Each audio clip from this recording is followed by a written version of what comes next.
dahil na-monetize ka na, approve ka na ni YouTube, and partner ka na ni YouTube, ang main goal mo na ngayon is magpapansin kay YouTube.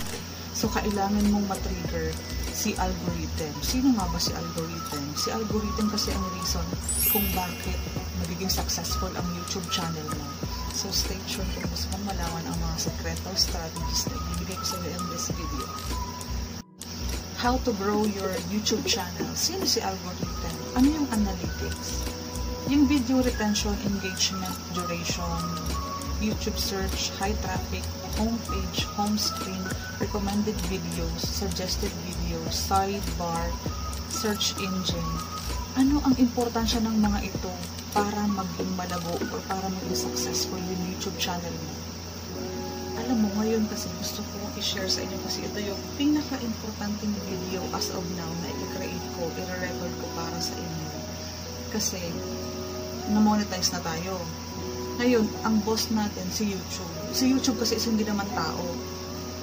System lang siya na nagko-collect ng data at dahil doon sa mga data na yun, napipick niya kung sino ang kanyang i-advertise for free.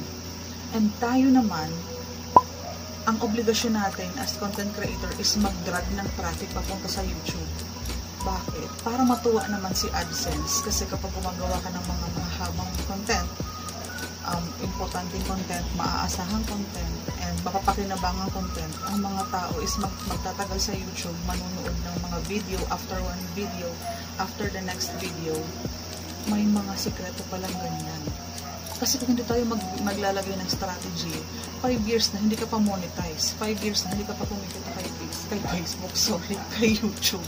So in this video, mag-stick kayo sa video na to kasi hihimay-himayin natin hanggang magkaroon tayo ng basic strategy kung paano nga ba ang pwede natin magawa para mapansin tayo ni algorithm. Kasi yan lang talaga ang binabasihan ni YouTube para ma-recommend tayo. Magka-count kasi yan sa likes, sa dislikes, sa dami ng comment, sa tagal ng retention sa panonood ng mga videos mo. Kaya sinasuggest nga natin, di ba, ng makabuluhang content para tapusin nila. Mas mahabang content para mas matagal silang magstay sa YouTube and makapaglagay ng mas madaming ads na ipatutuwa naman ni Google AdSense. So, dun lang tayo mag-focus sa kung ano ang gusto ni YouTube.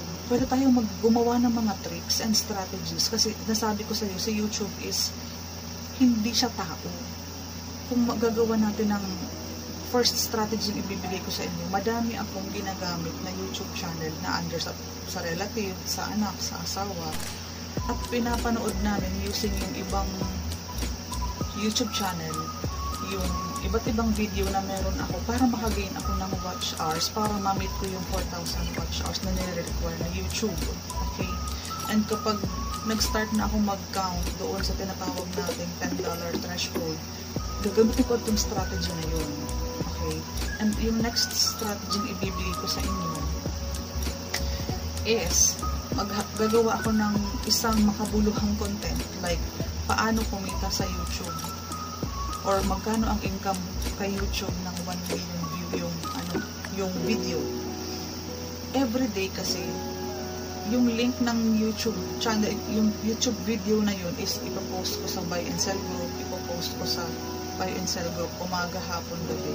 And I am using 8 Facebook accounts para in the morning ma-post ng main FB ko, in the afternoon ma-post ng isang FB ko pa, and in the evening ibang FB ko ang magpo-post. And join ako sa mga buy and sell groups na ang member is 100,000 members para madaming tao, madaming makakita. Ano naman ang pinupost ko doon? Ang pinupost ko doon is, isa ka bang aspiring vlogger? Gusto mo din bang kumita sa YouTube? Panoorin mo ang mga free trainings na ang link ay nasa baba. I-click mo lang at panoorin mo ng libre. So, kapag may na-curious at tinignan yung link ko, mapupunta sila sa YouTube ko at mapapanood nila yung videos ko na nagtatackle ng tutorials about paano maging vlogger, paano gumawa ng YouTube channel, paano gumawa ng vlog, paano ma-hit ang first 1,000 subscribers, ano ang mga requirements ng YouTube para ma-monetize at maging partner tayo.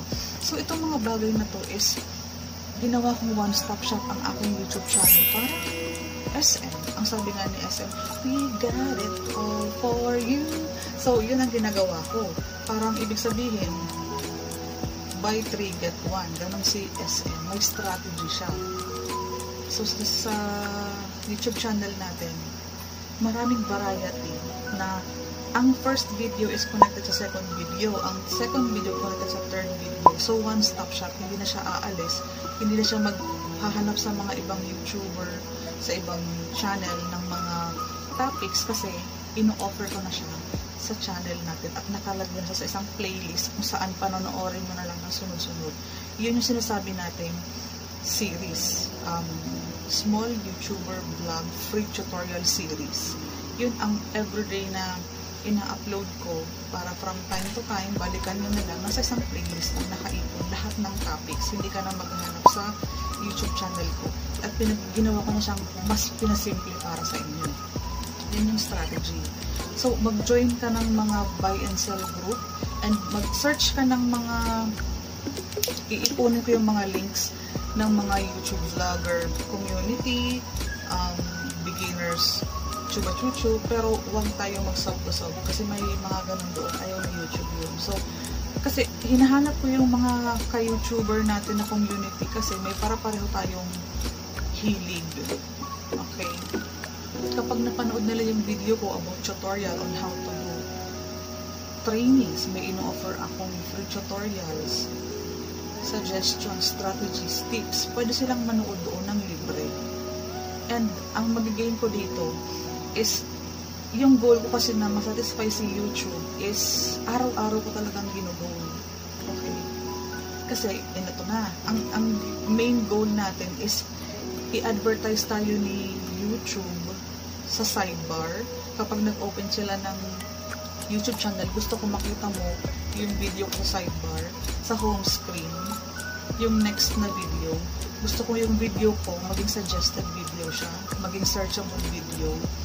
At para everyday or 24 hours kasi pwede kang i-promote ni YouTube.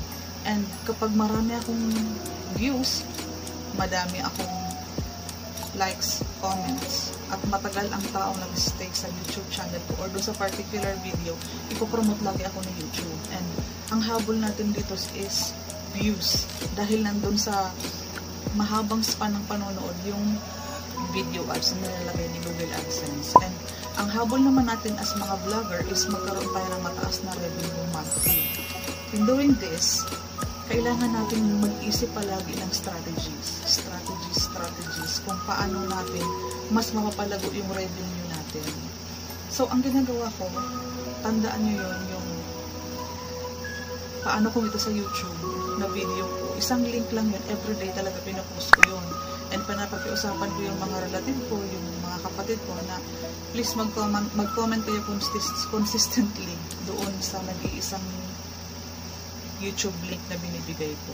Kasi gusto ko kasi matagal silang manood doon, gusto ko madaming comments doon kasi kailangan lang natin ng isang video na magbabiral and the rest is history. Kapag nakilala yung YouTube mo, pag naging madami na yung subscribers mo dahil doon sa isang viral video na pinaka-key para mapansin ka talaga ni YouTube, para mapansin ka ng mga nasa YouTube community, kailangan mong i-strategize yun. Mag-focus ka muna sa isang video na mag-boom siya. And next strategy is gumawa ka ng mga content related on that video. Para yun, yung sinasabi ko sa'yo, hindi ka naaalis sa video ko kasi yung next video ko is related sa first. Paano mag-vlog? Paano magsimula? Paano ang dami. So, ilalagay ko yun sa description sa baba. Pwede nyo i-click yung playlist na series na free tutorial sa mga YouTuber, sa mga small YouTuber para makatulong. And patuloy pa ako nagre-record. And ito yung pinaka-importanting video talaga so far. Dahil vlogger ka na, dahil YouTuber ka na, partner ka na ng YouTube, aralin mo yung back office or yung YouTube studio. Kasi nandoon kasi kapag na-please mo kasi ang gusto ni YouTube, ang gusto kasi ni YouTube, mag-create ka ng mga magandang content para mamanood sila ng matagal sa content mo at paulit-ulit nilang balik-balikan and ma-appreciate ng ibang manonood. Kasi nga diba, gusto din naman kasi ni YouTube na masatisfy si Google AdSense kasi si Google AdSense kasi ang nagbibigay ng ads ng revenue. parang ang nagpo-promote lang talaga or ang platform natin talaga is si YouTube. Kaya YouTube mo napapanood yung mga videos, yung commercials, yung ads, ang nagbabayad si AdSense. So, pag happy si YouTube, happy si Google AdSense, malaki ang revenue mo. Ay kapag happy ang revenue mo, syempre tuloy-tuloy mo nang gagawin yung pag-vlogging. Ang pinaka talagang sekreto dito is yung maganda, high quality, talagang magandang mapanood na iinggan yung tao na hindi sila aalis. Kasi yung mga click rates kasi kapag nag-click lang sila tapos umalis sila, makaka-apekto din yan sa algorithm. Okay? May mga factors na ganyan. So, kapag mga ganyan, pwede mo naman gawa ng strategy ulit. Ano lang yan, dagdag bawas lang yun. Ang gawin mo, bukas, i-post mo ulit yung link ng video na gusto mong mag-trending. Mag-focus ka muna sa isa para mas mabilis ang paghakot natin ng comment ng views. Okay? Magpalakas ka lang lagi kay YouTube. Magpalakas ka lang. Bukas i-post mo ulit. Remember, meron akong 8 Facebook account na madaming mga buy and sell groups, madaming YouTube channel groups, madaming community. Para maipakita ko sa kanila. Kasi ina-advertise ko ang sarili ko kasi si YouTube kasi is business ko na. So, nilalagyan ko siya ng best strategy na kaya ko. Na pinopromote ko yung sarili kong channel na ako si Cindy Hapil, I am offering free tutorial, free trainings. Kung gusto mo maging vlogger, pwede mo makuha ng libre. Wala ka namang babayaran, manonood ka lang naman. Ganun lang siya kasimple. At the right people will come to your channel, manonood ng channel mo, the thumbs up yan, mag-comment yan kapag satisfied, at manonood yan ng mga related videos, and in that sense, makakagain ka ng madaming views, madaming trust, and after 1 year, who knows, mag 1 million views yan. And if you will do this consistently, every day talaga, meron kang 24 hours, so wala kang excuses. You have the whole 24 hours, time management mo lang if you do have work. If full-time ka, full blast mo yung effort, kaya nang ginagawa ko. In the morning, in the afternoon, in the evening, even at night. Kapag nasa cellphone na ako, yung mga nagko-comment doon sa mga videos ko, kasi as of now, I have 253 videos uploaded sa YouTube. Matyaga akong nagko-comment back or nagre-reply doon sa mga nag-comment. Kasi nakakadagdag yun ng comments. So, say for instance, merong 1,000 comments. O let's say, sabihin mo nakapag-reply ako sa 500. Ang total nun, 1,000 plus 500 replies. So, si YouTube kasi is hindi naman tao. I-analyze nila na, yung video ni Cindy, madaming comment. Pero ang iba doon is comment back ko lang or reply ko lang. Pero ang analytics, tinitingnan niya na tumataas. So, makapakinabangan to ni YouTube. Ibuboost ko to. Ma-optimize yung video na yun. Ilalagay niya sa home screen, ilalagay sa trending, ilalagay sa related video, suggested video, sidebar, homepage. Yan talaga ang pinaka gusto natin mangyari. And tandaan mo to, isang viewer or isang subscriber, kapag nag-open yun sa YouTube, kahit after 15 days, yung video mo na iba, makikita niya din. Okay, sa baba. Kasi di ba may mga madadami yung videos na nilalagay din sa baba. Chances are, makita niya yung ibang videos na ino-offer ng YouTube channel mo. So, much better na i-introduce mo yung YouTube channel mo para pag open nila, andoon ka ulit, nakita ka nila, mararemind sila na ang maganda ang content nito, i-follow ko nga to, i-subscribe ko nga to. Ganun siya. And kung nag-o-offer ka naman ng libre, ang tao gusto ng libre, hindi ka naman nagpapabayad eh. Ang gagawin mo lang is quality content para pinimsayan yung oras mo, matuwa sa YouTube, and after 1 year, maka-generate ka ng million peso, di ba? Hindi naman imposible yun kasi nangyayari naman yun sa mga ordinary yung YouTuber. Dahil nga doon sa you only got one viral video para mahatak na yung ibang videos mo. Ang sinasabi ko sa'yo is related to each other. Yung niche, ito na naman tayo sa niche, pa-ulit sa niche. Huwag mong bibitawan yung niche mo. Para mag one-stop shop sila, mag take all sila ng mga videos mo. And yung sinasabi ko sa iyo na series of tutorials, mauupo sila, manonood sila kasi alam nila may information talagang nag-gain na i-apply nila sa YouTube channel nila. And hindi ko na pahahabain ang video na to. Algorithm is the secret. Paano lalago or how you will grow your YouTube channel in this year and the years to come. And remember, old videos are the best investment. If magre-record ka na ngayon, kahit wala ka pang vlogging camera, hindi maganda ang camera, ang pinakamagandang gawin mo lang is magsimula. Yan lang mapapayo ko sa'yo. Kasi baka isipin mo, baka sabihin mo na lang, ay sana nakapag-start ako last year.